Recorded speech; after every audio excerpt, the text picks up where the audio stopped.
We would be honored if you would join us. All right, everyone, welcome to another episode of Dungeon Crawlers, where we have two phenomenal authors on tonight's show to talk about an amazing book that has it has a lot that comes in it. Yeah, you've got criminal smuggler. You've got so many cool things about this.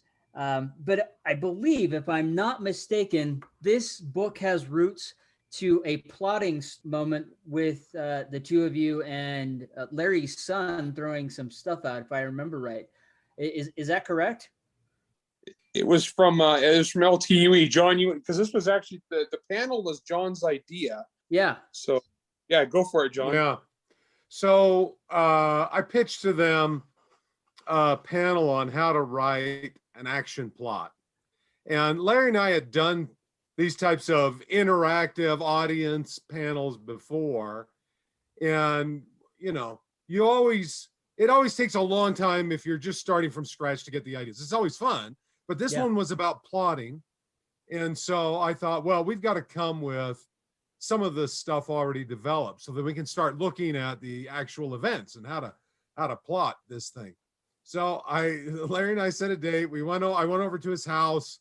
We sat down on his couches, talked a little bit, and then I said, "Okay, let's get going." And I, almost immediately, Larry says, "I don't know what prompted this." Now, his son Joe, who was, what was he, 11 at the time, Larry, or 10? Yeah, 11, 12. He was pretty young. He was pretty young. So he's over there by the stairs, kind of listening in, right? You can just see his head poking up above the stairs. And Larry says, "Hey, Joe, what's cool?" And Joe immediately pops up and says, "Giant robots, bandits, and murderers." And we looked at each other and we were like, well, dang, that is cool. So that was the seed. And we just went from there. And, 35, 40 minutes later, Larry and I had the basic idea for this story fleshed out. And so we took it to the convention. And I don't know how many people were in the audience. There were a lot of people in the audience. It was about 200, if I remember right. It was one of the big groups. Yeah, it was a big group.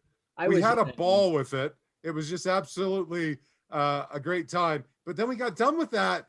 We looked at each other and we were like, man, this would actually make a really good story sometime.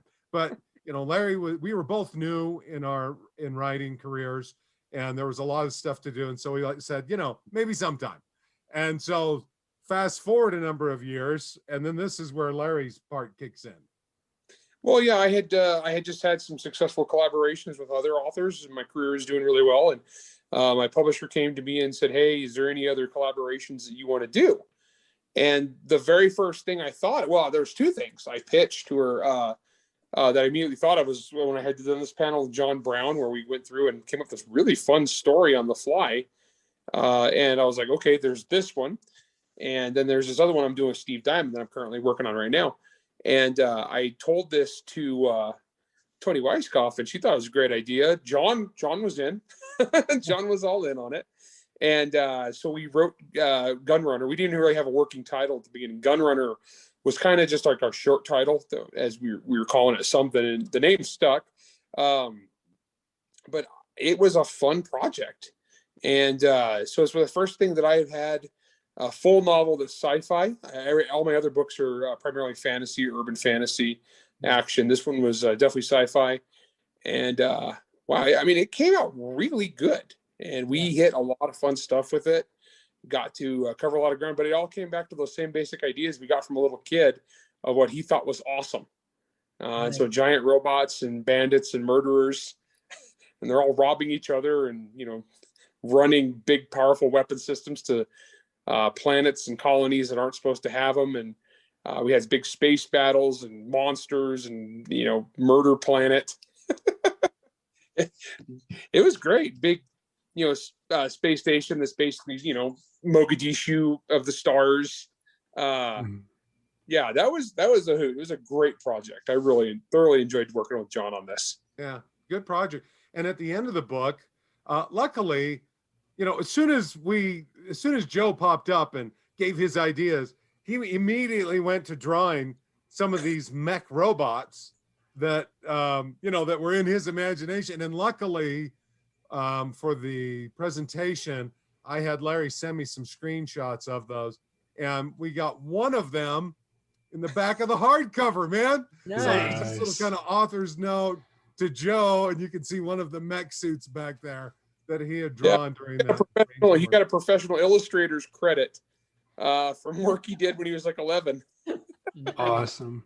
Yeah. I mean, the reviews on this book are overwhelmingly positive. I was looking into all of it beforehand. I haven't had the pleasure to be able to read it yet, but it is one that is on the way to me. And I just overwhelmingly, people seem to really resound with this. And from what it sounds like, the core of it is because you started with the audience request in mind of these are the critical pieces. What was the process for the two of you to then build off of those critical pieces without losing the core of what it was? A lot of times, as we're trying to develop ideas, we tend to shed layers of skin, right? And leave things behind. But from everything that you've said, it feels like it's really stuck to some of that core stuff. So what did that process end up looking like for you two? That's a good question. So first, what we did is after we did this little process we talked about with the con and stuff, when we got back together a couple of years later, we sat down and we did a much more detailed outline. And because John and I have worked about the same amount of time, as somebody's got to be like the senior guy on the project, and that was me, just because it's at my regular publishing house. And so what we did is we sat down. We had a big brainstorming session. We went and ate lunch at Taggart's, a great restaurant in northern Utah. And we came up with a lot more detailed stuff than what we had before. But we kept those core plot points, those core plot elements. We really didn't change a whole lot from what we had originally. We added to it and we fluffed it up quite a bit. But the actual basic plot outline we started with didn't change a whole lot. And we both had some really cool science fiction ideas that we were able to incorporate in this. Some of the biggest things we had in the outlining process before I did the big detail outline was we had to work out like basically how different technologies would work, what were going to be the rules of the universe. We emailed back and forth a lot. And then John, actually, he did the rough draft. So he took the outline, and then John did the very first writing pass. And during that process, he would run into something like, oh, hey, we haven't talked about how this works yet. And he would email me and be like, okay, how does this work? And we would just kind of bounce ideas back and forth off each other until we would nail down cool stuff. Or basically our rule of thumb was whatever's the coolest way to do it, or whatever offered us the most fun storytelling opportunities. That's what we took. Yeah. Yeah. It was, here are all the cool ideas we can think of. How many of these can we stuff into this story and make it work? I mean, not just to stuff it in, but to make it work and make it satisfactory. And that was one of the joys of working with Larry, is because it was just always what's cool, what can amp it up. I remember giving it back to Larry, and he was just like, I want more. We need to ratchet this scene up even more. Let's do something bigger, So it was just fun that way. I need more cowbell. That's kind of how it was, right? It was very cowbell. Yeah. I had a fever. Well, and that brings me to something that I always get curious about when we're talking about creative collaborations. In your opinion, and this question goes to each of you individually, in your opinion, what was your greatest collaborative success moment, and what was your greatest collaborative conflict during the creation of this book? That's a good question. Okay, I've collaborated probably more than most authors, because I think I have. Let's see. So Mike Coopery, and Sarah Hoyt, John Ringo, Steve Diamond, John. So I think I've Jason Cordova now. So I got six different collaborative novel projects, and some of those are multiple books. Wasn't that one with Sarah? Yeah, I said Sarah, didn't I? Did I do Sarah? Maybe I missed that one. Yeah, because I know that was the last Monster Hunter book. Oh yeah. So I started. So 6 or 7, and of those, they're all kind of different, and you all work together in different ways. honestly, John was like super easy to work with. John was kind of a blast. He was he was up towards the top as far as easy to work with.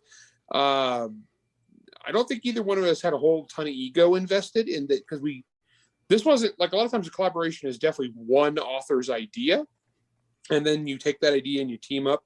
In this case, because of how it came about, where we came up with the idea together and brainstormed together, was kind of a mutual thing. There were little things where, like, I just thought we should do it one way, he thought should do it the other way. Mostly on those, we just would hash it out, and then kind of like neither one of us had a whole bunch of like, you know, pride involved. So we just kind of like picked the best one. John, can you think of anything we fought over? Well, we didn't. I don't think we fought over anything. There was this character, you know, when you're doing something like this. Oh, I forgot about Bruce. Dude, you forgot about Bruce, man. Bruce, I'm sorry. Okay, there was Bruce. So when you do something like this, you know, you do a rough draft, and that's the first thing that you get out there. And sometimes the rough draft is just like, oh man, I barely have to tweak this thing at all. And sometimes the rough draft has stuff in it that you're like, well, yeah, it's just not working. So I wrote in this character, Bruce, who is this, what would you call it? A personal service robot, that kilt wearing giant robot. Anyway, he was the shirtless, brawny Scotsman. Shirtless, brawny Scotsman gigolo robot. So anyway, he just took it a little too far one way in a certain direction of humor. And when we got done, you know, Larry's like, and you know, kudos to Larry, tried to make him work, tried to figure out a way to make him work. But ultimately, just the tone of the book, it wasn't the right tone. And so Bruce got yanked out, you know. But as far as I went, there was no fight over it, because it's like, well, that's just the first draft, right? It's the first draft. You throw some things out, and sometimes you go through multiple drafts in order to get what you need, you know? So, but yeah. Bruce will come back sometime. If I ever do a science fiction novel again, I'm telling Bruce you, Bruce wasn't a bad character. Bruce is a fun character. Bruce just tonality didn't fit in that part of the book, because towards the beginning, we had a lot of stuff going on, and he was kind of a diversion, you know. So he was cool, and he I think in a different situation we could totally, you know, put Bruce in something. But yeah, it was just one of those, which is funny though, because the biggest change we had to make actually didn't come from me or John. It actually came during the official edit process. So once we got done with our manuscript and we sent it into Toni Weisskopf, she edited it, and then she came back with the biggest change, which she had us add the prologue, because we had a whole bunch of. I think that was probably the biggest structural change we had to make. Well, and on that one, it was, and she was right, and that's the thing where once you got to check your ego, because, you know, I could be all, don't you, you know, I know what I'm doing, you know. I'm too big to edit. Yeah, whatever. Any writer who says that's full of crap. Okay. And so, you know, me and John are closer to something than Toni is. And she comes at from a fresh perspective, and she looked at it and she was, okay, you guys refer a lot to these events in the past, and they're very pivotal to 3 of the major characters. Why don't you just go ahead and show those? And normally she's very anti-prologue, because they're not really necessary. But in this case, she thought it really sets the tone for these 3 characters, is where they come from. Yeah. And so we added that. That was probably the biggest difference we had. And it wasn't from me or John. It was from our editor. Nice. And if I'm not mistaken, and this is obviously not a spoiler because it's the prologue, it's the first thing you read, but we're talking about the conflict on Gloss. Is that correct? Yeah, that opening scene is Captain Holloway's perspective. Yes. Yeah. Which I loved, by the way. I loved that. Like, that was an excellent hook. It was action from the go. And but it was not that, you know, it's become so commonplace in cinema for movies to intentionally have like breakneck starting speeds and jump cuts and shaky cams and all of this sort of MTV edit to keep people interested, because everyone is now so hard to keep engrossed. They need to have like immediate endorphin kicks, or they just don't have any patience. But your prologue is not that. Your prologue is meaningfully intense, and I really dug that about the start of this book. Yeah, and I had actually just, when we had to go back and add that, me and John started brainstorming it out, but I had just watched a thing about the fall of Saigon. And so I kind of mind. And so that was definitely the big influence for that scene, because it's the fall of a planet, and it's like the very end. These guys have got their butts kicked, and they're basically everybody who's trying to get off this rock that can. And it was a rough scene. Yeah. But yeah, no, I don't give people the wrong idea. This is a very fun book, but man, it gets dark at times. There's a lot of dark stuff in this book, but overall, well, because my son, like I said, he requested bandits and murderers, so by golly, we got them. I mean, that's one of the things that we've talked about a few times. I don't know if any of it's actually made it into an episode or if it's all just been banter between, but we've talked before about how, you know, good horror has moments of levity and good comedy has moments of darkness. You know, it cannot be all one way or all the other if you really want something structurally good. And the same thing is true about heroes and villains too, right? Like you have to have villains and heroes each have to have their humanity, and it doesn't matter if they're humans or not. They have to have that identifiable vulnerability, that identifiable emotionality to them. Otherwise they just become white hat, black hat nonsense. Yeah. So that kind of leads into a obvious question from here. We'd love to hear from the two of you. How would you describe the universe that you have built, the setting that you want your reader to fall into and fall in love with? Well, John? Well, you know, this takes place in basically two solar systems, right? 3, I guess. But I think the bulk of the action is on this planet called Swindle, and in the orbital around Swindle. And Swindle is actually its nickname. Its first name was Lush. And the way that we envisioned that the planets we've colonized, you know, the one thing that we figured would change is that would allow all of this. Back in the beginning, Larry and I were trying to figure out, well, how are we going to do interspace travel? Is it going to be faster than light? Is it going to be generational ships? What is it going to be? And we finally landed on, well, we like this gate technology, and it's going to be a one-way gate, and you get sent out into, you know, millions of miles away, and it's not a pinpoint. You come out at a very specific location. Excuse me. You come out in this huge area, and then Larry, you're gonna have to take it for a second. All right, John needs a drink of water. Holy cow! What's up about this? I'm dropping off. So, so where was I? So you have this gate technology, and you have these, to fund that, you have these exploration companies go out, and they get remuneration for doing the exploration. Well, they went out to this planet, and it's a hellhole. I mean, it looks lush, but everything there wants to kill you. Even the air wants to kill you. So they put out all these ads, and you have this generational ship, or this not generational ship, but this big ship go out there with all these people who had spent their life savings. It was a one-way trip for them, basically.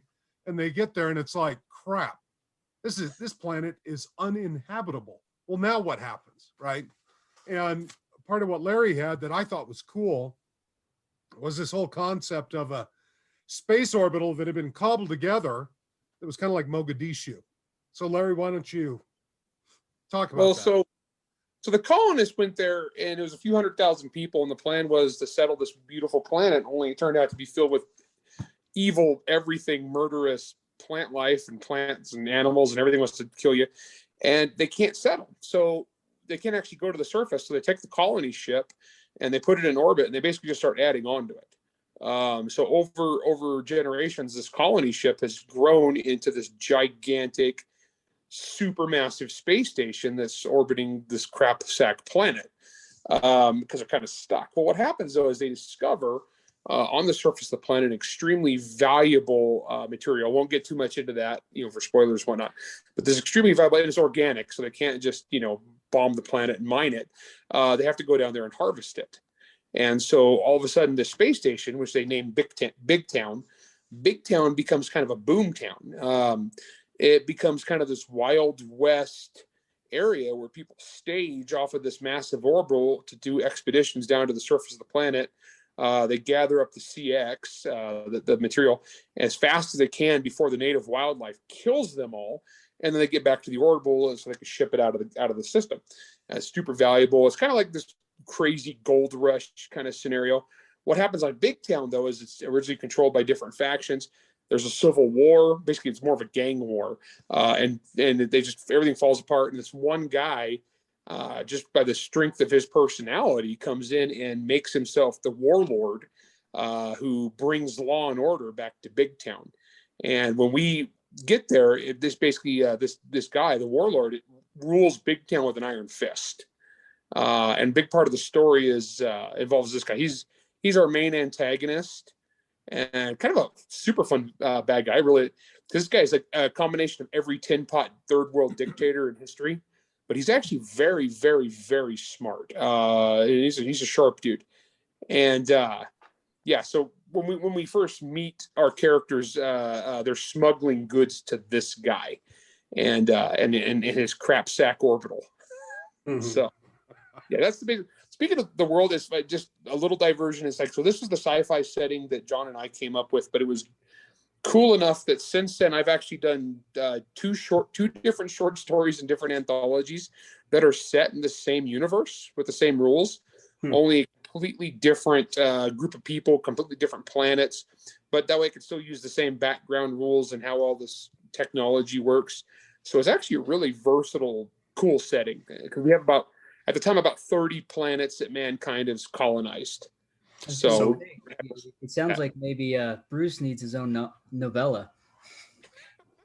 Look, I'm not gonna lie, dude. Like the moment, okay, so I've had characters like Bruce, at least in terms of like their absolutely spontaneous genesis and simultaneous genius come up in like role-playing games. And the best part about those characters is that you can put them in the background, you can put them in every story, in every world, and someone somewhere will notice who that character is. You don't have to give them a lot of airtime. You can just briefly describe them in the background, or they make some signature noise and then they go off and do their own. I expect Bruce to be in every friggin' book that both of you write from this point forward. It is a mandate. I expect Bruce will be there. Oh, I have no doubt Bruce will return. That was one where it's like, poor Brucey. Kind of like Milo. Milo is almost in every Monster Hunter book. Yeah. Oh, yeah. Bushy red beard. That's all you need to know. It's Milo. Yeah. Popular. Now, one thing that's really cool, especially with the audiobook, you got Oliver Wyman to come back in and do this one. And he's done a fantastic job with the Monster Hunter books. So was that something that you facilitated, or was that something that like Tony and Bain put together for you? Actually, so the people who picked the narrator for all the audiobooks is audible.com. It's the Audible Originals production team, and they've teamed me up with Oliver Wyman for a whole bunch of projects. Yeah. And he's awesome, and we've done really well together on other series, like Monster Hunter. He's done a bunch of other things, like he's actually buzzed the Honey Nut Oat Bee. So if you ever see a commercial for Honey Nut Oats, the cereal, Oliver Wyman, it's Buzz. What? I had no idea. Yeah. He's on a bunch of cartoons. He's on a bunch of anime. He does voiceover work for different things. He's amazing. Great vocal actor. But no, we were lucky. And Steve Feldberg at Audible is the guy that actually charged us. And Steve hooked us up with Oliver again. He's a pro, man. He's awesome to work with. Great narrator. Absolutely love working with that guy. Yeah, I love his work. Is Oliver going to be doing the short that you did for? Yeah, so I did. I have a short coming out, or it's a novella coming out on Audible in August, and it's called Lost Planet Homicide. And so it's a gritty cop show in space, but it's set in the Gunrunner universe. And in one part in Gunrunner, we were talking about how the gate technology works. That basically, if something goes wrong while a ship is transiting the gate, it could be flung to who knows where across the vastness of space and never be seen again and have no way to get home. Yeah. And we just had some passing line about how that happens once in a great while. But we didn't really extrapolate on it in the story anymore. Just as something everybody worries about. But the odds of it happening are like winning the lottery, only in a bad way. Only I wrote about a colony ship. So I wrote the story about a colony ship where that did happen. And instead of going to a wonderful planet where they're supposed to colonize, they get sent, they wind up in the middle of space, 10 years from the nearest system. And when they get to that system, the only planet there's basically just a giant acid bath with a handful of mountain peaks sitting above it, and they have to build a civilization there. And I write a police detective story there, murder mystery. But yeah, no, we got Ollie for that too. I love Ollie. He is one of the coolest narrators in the business, and I've been very blessed to have him as my guy on a bunch of stuff. Yeah. So you've mentioned, both of you have mentioned, various connections and within the real world, professionals who you enjoy working with and things like that. Something that I am very curious about is, are there people that ended up making it into Gunrunners? Well, a lot. A lot of people. Actually, about 40. And this was awesome because Larry has this red shirt charity list that he can explain here. But the cool thing about it is this: you get all of these names and all of these little details that they give about themselves that, it's just fodder for your mind.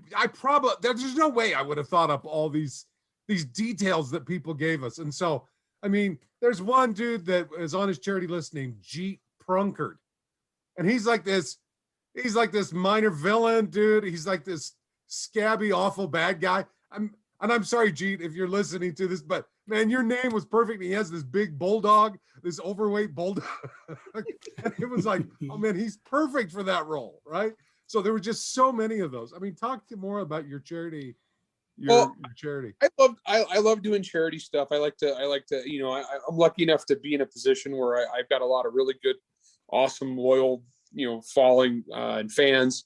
And so every now and then I try to do a charity thing where I'll auction off spaces for red shirts. Basically, you pay money to a charity, then you give me your name and a handful of personal details, and I try to get as many of those as I can into a book. Usually you're a minor character, or you might just be the garbage man and show up one sentence and then never be seen again. Some of them have actually turned into major characters. The last red shirt list, we actually paid for a guy's spinal surgery. So a guy had spinal bifida, and he had to get a whole bunch of surgeries, and he had a really major spinal surgery. And there was no way he could pay for it. So because it was very expensive, so I actually auctioned off a couple hundred red shirts to pay for the surgery. And I have been working for, I want to say, about 5 years now, 4 years, off of this same red shirt list, and it's gradually shrinking. I think I'm down to about my last 20, 25 people. Hardest part of spreading this out is there are so many guys named Mark. I can't put 7 dudes named Mark in one book. So I think I'm spreading them out as much as I can. But so once those red shirts are all used up, I'll pick another, good cause, and we'll pay for that too. But I might have to raise the price, because getting through 200 red shirts has taken me quite a few years. But we had a ton. It was fun because there's a lot of characters. In fact, most of the characters who, other than the very, very main characters, I think most of the secondary characters and tertiary book are red shirts, charity red shirts. Yeah. Nice. Well, hey, once that list starts to run dry and you decide you need to do another event, let us know so that we can get the word out. I'm sure that some number of listeners out there would love to be a part of that. Heck yeah! We the very first one we did, we paid for a kid's kidney dialysis until he could get a transplant. So my fans are awesome. My fans are super cool. So we get to do stuff like that once in a while, and it's really a lot of fun. Unfortunately, like during this, I've written 3 Son of the Black Sword novels, which are basically set in a magical India. And so on my 200 red shirt names, I had like one name I could use Yeah. that actually fit the setting, you know? Mhm. So we've talked about cultural influences. We've talked about real people influencing characters within the book.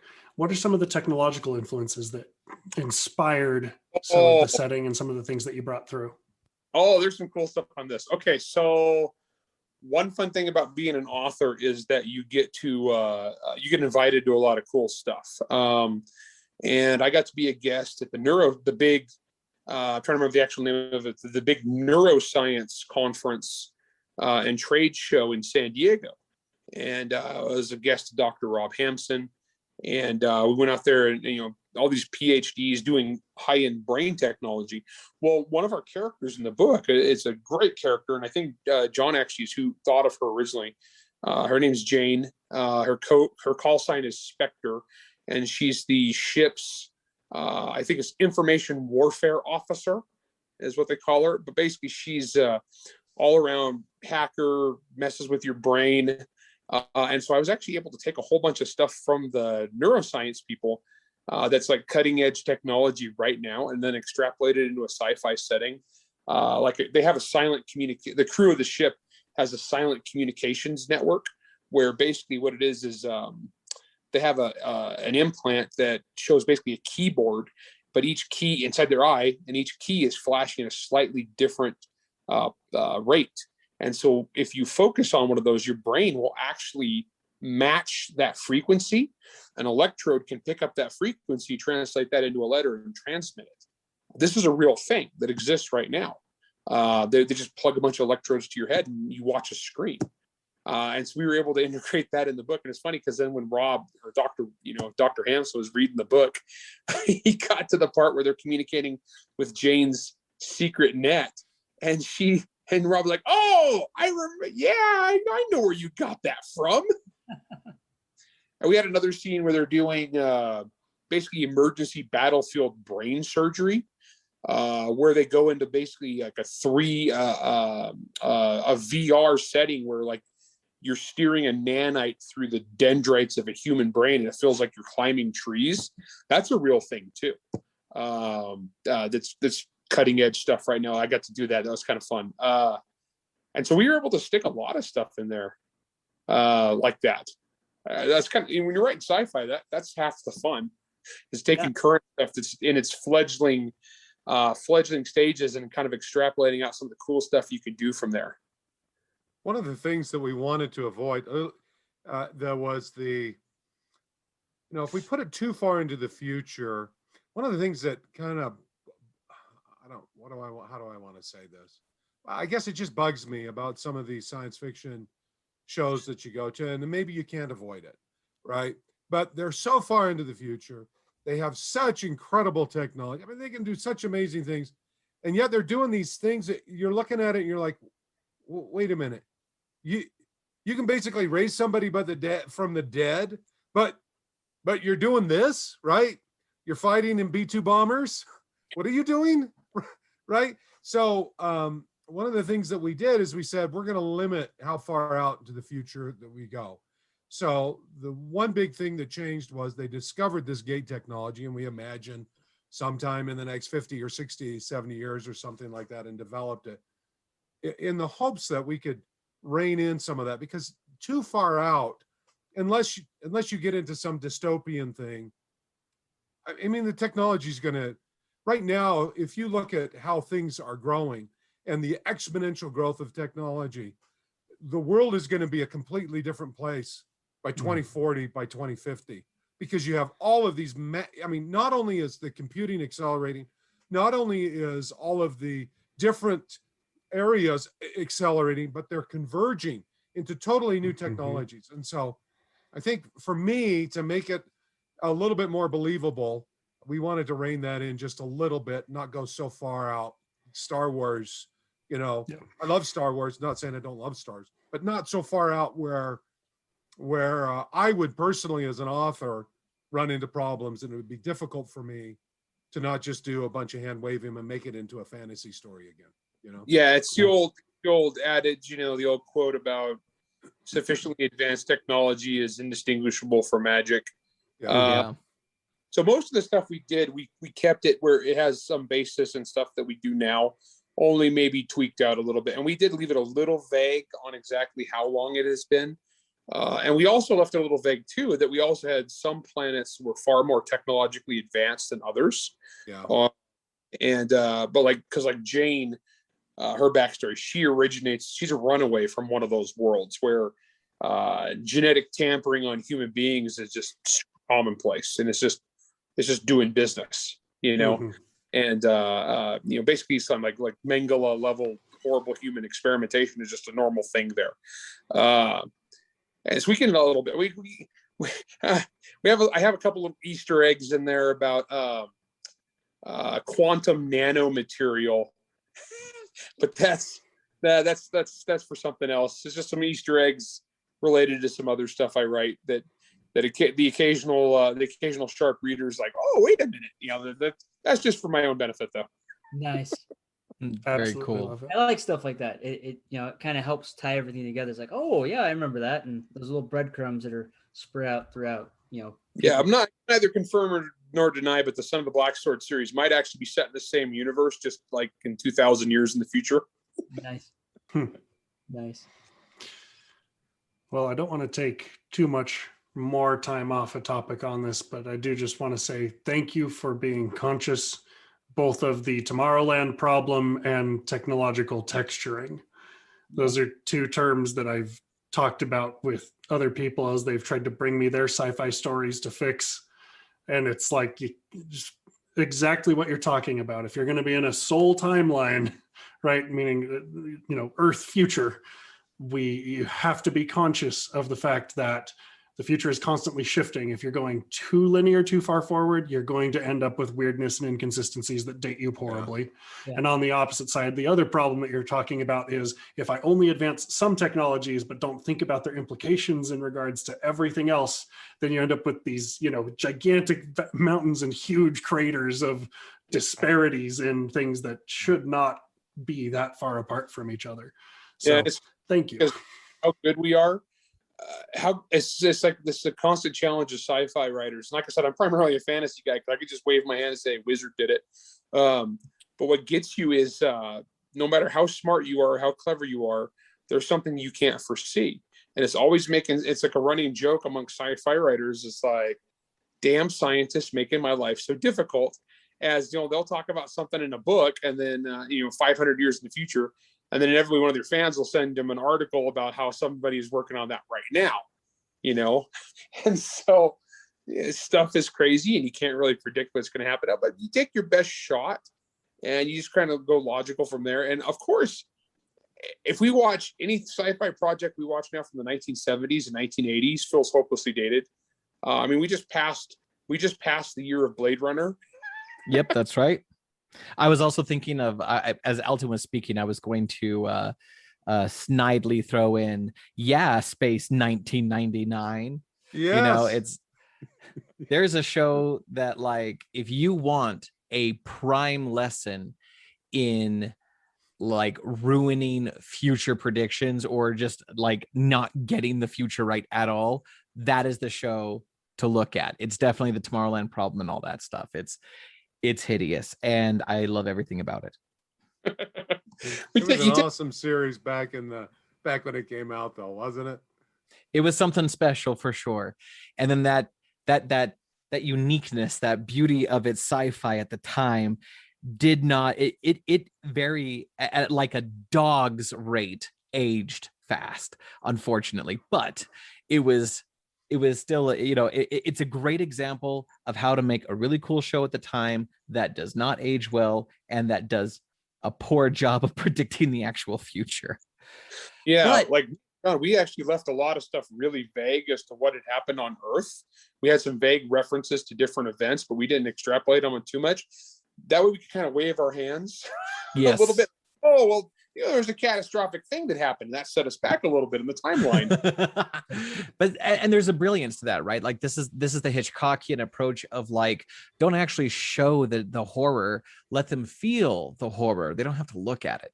And it's the same thing with allowing the reader to fill in the space. We a handful of weeks ago, we had the wonderful and amazing Tracy Hickman on the show, and I asked him point blank how to pronounce some of the names from Dragonlance. And he said one of the most brilliant things to dodge my question, which was, the reader, the book itself plays through it's not the same thing as like a movie or a TV show. It plays uniquely in the minds and the imagination of every single reader. So whoever's reading the book, however they say it, that's the correct pronunciation. That is their interpretation of the world, and they are participants in this experience. And it was a beautiful answer. And I was like, that is brilliant. That's fantastic. So when it's playing in your imagination, Tracy Hickman, what do the names sound like? I'm just curious. Like I turned it around, but what you've done there is very, very smart. You allow the reader to participate. You allow the reader to co-create and to be part of that experience. So I think that's very cool. High five. Yeah. So we don't have too much time left, but there's always a question that Krebs has to ask. So I want to make sure to serve this up to him on a beautiful silver platter. No, we can't go there yet. No, all the anticipation. Well, it's okay because we got enough time for a lightning round. Can we do a lightning round? Well, before we do that, the big question I want to do, because Larry recently ran a Savage Worlds game, and we got to hear about this. A couple days ago, because that's one of my favorite game settings, and this was not a small one. Like the biggest group I've ever ran is 14 people, and he shot past that. It was 17, and it was at my house, and I had a pistol class here at my house for 3 days in the sun, 25 people shooting guns at my house all day for 3 days, 20,000 rounds downrange. On the third and final day, after we were all heat exhausted and brain damaged, from about 6 o'clock to 2 o'clock in the morning, I got asked to run an RPG for these people. And I was like, well, how many people are going to come? Who's nerdy enough to do this? And these people are from all over America. And most of them were like, I want to play. Half of them actually were gamers and knew what they're doing. And the other half were noobs, which made it be like, oh my gosh, what am I going to do? And so I was prepared for up to 25 people. I got 17. It was absolutely nuts. And how I did it, and in fact, Shane Hensley, the guy that runs Savage Worlds, the guy that invented Deadlands, I had to send him pictures of this because he thought it was nuts. Nice. So what it is, I picked a setting that they would all know from just brief, just all I had to say was the Mummy and Indiana Jones Cairo 1935 adventure. Nice. Boom, settings done. There's all your world building, right? I had 25 pre-generated characters. I broke them into teams. That way I could do team initiative and have everybody roll at the same time. Because if all 17 of them acted, one fight would take the whole night. We got through like 3 fights. Sure. Yeah, I divided them into teams. I had a nerd captain who was a number crunching munchkin hardcore RPGer on each team. That way they could answer all the rules questions because I just didn't have time. That was smart. We managed to get through like 3 major combats. We had all sorts of crazy stuff. We had a boat crash. We had a Zeppelin chase. I had stuck a dive bomber's attack at one point, and I had the sound on my phone ready to go, that distinctive noise. Camels got shot. There were mummies, traps. And there were 3 competing groups of archaeologists trying to get the Book of the Dead first. So inevitably they started trying to murder each other. It was awesome. It was kind of a miracle that it worked as good as it did. We played till 2 o'clock in the morning when one character inevitably killed the entire party by trying to read the Book of the Dead. Klaatu Barata. It was basically that, and then the lost city of the dead was buried beneath the ships. One guy lived, one character, 17 survived. So it wasn't a TPK. It's funny though, because the one guy that survived was basically the Magi. Oh, all right. So, okay. Well, we've only got a little bit of time left, and there is one question. It's a super important question, but it's one that I have the intrinsic need to ask of all of our informed, educated, well-read guests. Are you guys ready? Sure. Awesome. I will ask the question. John, I will ask for your answer first. Larry, you'll be second. Here we go. What is your stance and opinion on the 1983 sci-fi fantasy movie Kroll? Kroll? Kroll. Oh, they probably have no clue. I watched it. I enjoyed it. That's all I can say at this point. Hey, I'll take it. All right. I got this. Yes, you Kroll do. is the one that had the awesome throwing star dagger thing. The glaive, yes. Yes, it had the awesome throwing star dagger thing, which is the only thing I remember from the movie. And there was actually an arcade game of Kroll Yes, there was. in the 80s. And I played that because they had it at my local Pizza Hut.